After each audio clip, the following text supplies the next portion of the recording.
કાજુ બદામ છે ખાંડેલું, આ ગુંદ છે, આ ટોપરાનું ખમણ છે અને આ કિસમિસ છે. હવે લોટ શેકાઈ જવા આવ્યો છે તો હવે એમાં ગુંદ નાખી દેવો છે. તો હવે ગુંદ થોડો થોડો નાખતા જાવ અને ફૂલાતો જાય.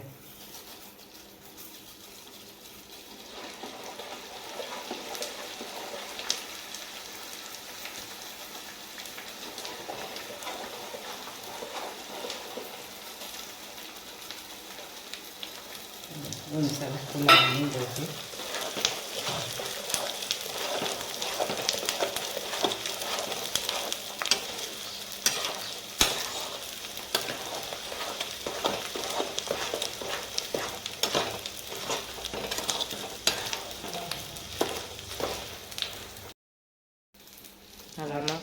ખમણ નાખું,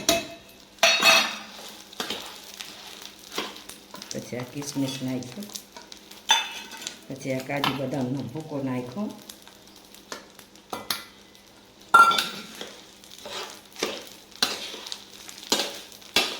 પછી થાળીમાં ઠેપલી પાડી દેવા. હા, પછી ગોળ ના ભેરવવાનો છે. હવે જરીક ઠરે ને એટલે ગોળ ભેરવો ના બધું ભરી જાય.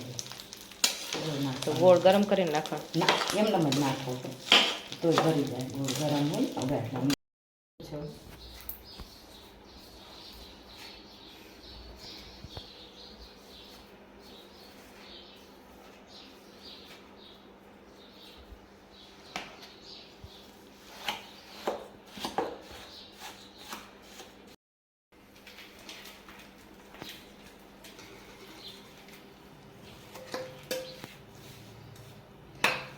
બીજી થાળી નાખો કે આમાં જ નાખી હમે જાય નાખી દઉં કા.